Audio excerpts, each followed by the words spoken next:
कित्येक घरांमध्ये ना लाल भोपळा हा फक्त सांबारमध्ये टाकण्यासाठी नाही तर त्याचे घारगे बनवण्यासाठी वापरला जातो.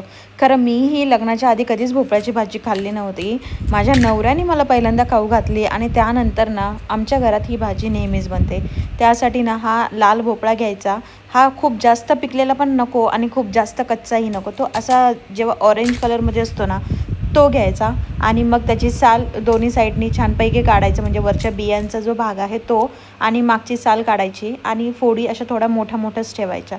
बरं का, तर कारण की ही भाजी शिजल्यानंतर ना भाजीचं असं गाळ झाल्यासारखं होतो, मग त्यामुळे ती पूर्णच गिजगा होते. त्यामुळे थोड्याशा आहे ना अशा मोठ्या फोडी ठेवा अशा, जेणेकरून आहे ना ती भाजी जास्त गिजगा होणार नाही किंवा गिळगिळीत होणार नाही. आता ना मस्तपैकी एक कढई घ्या, त्याच्यामध्ये तेल टाका, जिरे मोहरी आणि यामध्ये आहे ना आपण थोड्या कडू मेथ्या टाकणार आहोत. कारण की ही जी भाजी आहे ना ती कडू आंबट गोड अशी आहे ना सगळीच, म्हणजे ओव्हरऑल हा फुल पॅकेज आहे आणि त्यामुळे ना जबरदस्त टेस्ट लागते. आता मी त्याच्यामध्ये आहे ना थोड्याशा कडू मेथ्या टाकते आहे.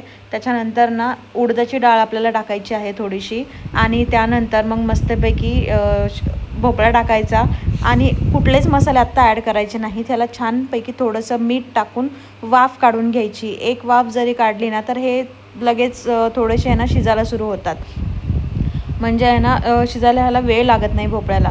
तर बघा झाकण ठेवायचं आणि वाफ काढून घ्यायची आणि त्यानंतर ना तुमच्याकडे कैरी असेल तर कैरी, आता इथे मी कैरी अर्धी घेते आहे आणि ती छान खिसून घेते आहे. पण आता जर कैरी अवेलेबल नसेल तर मग काय, तर मग तुम्ही चिंच आणि गूळ एकसोबत पाण्यात भिजत घाला 1-10 मिनटं आणि त्याच्यानंतर ना ते पाणी जरी टाकलं ना तरीसुद्धा चालेल.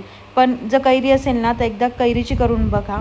आता बघा थोडेसे हे वाफत आलेले आहेत पण अजून तितके वाफलेले नाही आहेत, त्यामुळे ना कैरी या स्टेजला त्यामध्ये आपण ॲड करून टाकायची.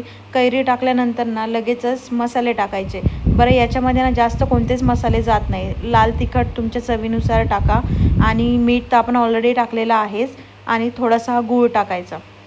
तर बघा आता कडू मेथ्या पण टाकलेल्या आहेत, आंबट आपण म्हणून कैरी टाकलेली आहे, गोडसाठी गूळ घातलेला आहे. अरे बापरे, इतकी टेस्ट भारी लागते ना, म्हणजे जेव्हा तुम्ही ही भाजीची फोडणी घालता ना तेव्हाच इतका सुंदर घरात वास येतो ना की कुणीही जे न खाणारे पण म्हणतील मागून खातील ही भाजी, इतकी सुंदर लागते. आणि त्यानंतर ना थोडीशी कोथिंबीर टाका. बरं, तुमच्याकडे कडू मेथ्या नसतील ना तर शेवटी थोडी कसुरी मेथी असेल ना ती टाकली तरी चालेल. पण ट्राय करा की ही same to same recipe follow करता येईल, कारण जेव्हा आपण recipe same to same follow करतो ना तरच ती टेस्ट आणि ती चव आहे ना सेम टू सेम होते. ही चपातीबरोबर किंवा भाताबरोबर ना जबरदस्त लागते. एकदा तरी आहे ना ही अशा पद्धतीने नक्की भाजी करून बघा, तुम्हाला 100% ही भाजी आवडणार, ही माझी गॅरंटी आहे. ॲक्च्युली ही जी भाजी आहे ना ही केरळ वगैरे त्या साईडला जास्त बनवली जाते आणि माझ्या यांचे फ्रेंड होते, त्यांचे रूममेट, ते बनवायचे या पद्धतीची भाजी, त्यामुळे यांना माहिती होती आणि यांनी मला करून खाऊ घातली आणि तेव्हापासून ही माझी आवडती भाजी आहे. तर नक्की बनवा आणि मला सबस्क्राईब करायला विसरू नका.